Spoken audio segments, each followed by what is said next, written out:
தோழர்களே வணக்கம். நீதி தவறாமலும் செங்கோல் வளையாமலும் ஆளுமை செய்தவர்கள், ஆட்சி செய்தவர்கள் பாண்டியர்களும் சோழர்களும். மதுரையை தலைமையாக கொண்டு பாண்டிய சாம்ராஜ்யம் நடத்தியவன் பொற்கை பாண்டியன். பொற்கை பாண்டியவனுடைய ஆளுமை செய்த ஆட்சி காலத்தில் நகர்வலம் வருவது வழக்கம். அப்படி நகர்வலம் வருகின்ற சமயத்தில் வீதிகளில் உள்ள வீடுகளில் கணவனும் மனைவியும் உரையாற்றி கொண்டிருக்கிறார்கள். கணவன் மனைவிடம் சொல்கிறான், நான் வெளியூர் செல்கிறேன், சம்பாத்தியம் செய்வதற்காக செல்கிறேன் என்று சொல்கிறான். அதை கேட்ட மனைவியானவள், எனக்கு கல்வர் பயம் உண்டே, நான் என்ன செய்வேன் என்று சொல்கிறாள். அதற்கு கணவன், ஆளுவது பொற்கை பாண்டியன், நீதிமான் ஆண்டு கொண்டிருக்கிறார், பொற்கை பாண்டியனுடைய ஆட்சியா உனக்கு பயம்? இதை நகர்வலம் வந்த பொற்கை பாண்டியன் செவிகளிலே கேட்டுக்கொள்கிறான். ஆனந்த கண்ணீர் விடுகிறான்.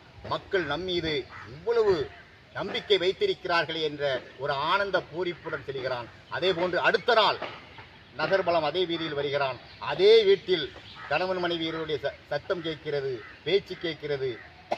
இதை உணர்ந்த பாண்டிய மன்னன் அந்த வீட்டு கதவை தட்டி விடுகிறான். தட்டிய பின்பு யோசிக்கிறான், சிந்திக்கிறான். அவள் கணவன் நினைத்தால் நம்மை சந்தேகப்படுவானே என்ற எண்ணத்தில் அந்த தெரு வீதிகளில் உள்ள அத்தனை கதவுகளையும் தட்டிவிட்டு சென்று விடுகிறான். மறுநாள் பிரச்சனை மன்னனுடைய அவைக்கு வருகிறது. அமைச்சர் பெருமக்கள் புடைசூழ இருந்து கொண்டிருக்கிறார்கள். அங்கே மன்னன் பொற்கை பாண்டியன் எந்திக்கிறான். வீடு கட்டி வந்த கல்வன் யார் என்று மக்கள் கேட்க, பொற்கை பாண்டியன் தன் ஒரு வாளை கையில் எடுத்துக்கொண்டு எந்திக்கிறான். கட்டியவன் நானே என்று சொல்லி தன் கையை வெட்டிக் கொள்கிறான். நீதியை நிலைநாட்டுகிறான்.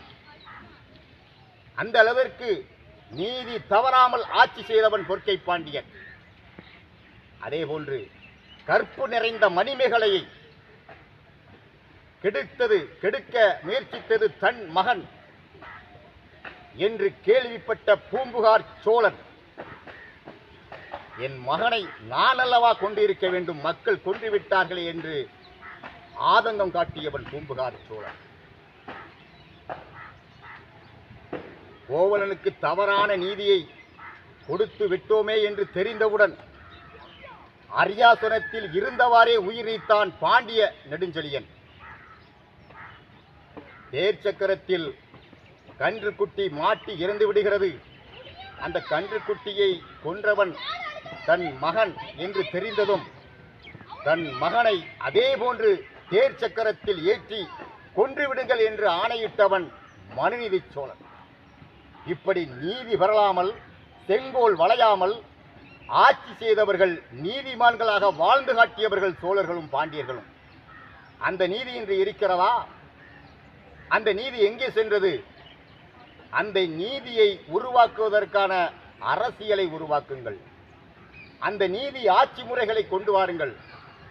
நீதி என்றால் என்ன என்று கேட்கக்கூடிய அளவிற்கு இன்றைக்கு அரசியல் முறை மாறியிருக்கிறது. நீதி பெறலாத செங்கோல் வளையாத ஆட்சி முறையை அமைப்போம், வளம் காண்போம். அரசியல் பிழைக்காக சமூக ஆர்வலர் சண்முகராஜா.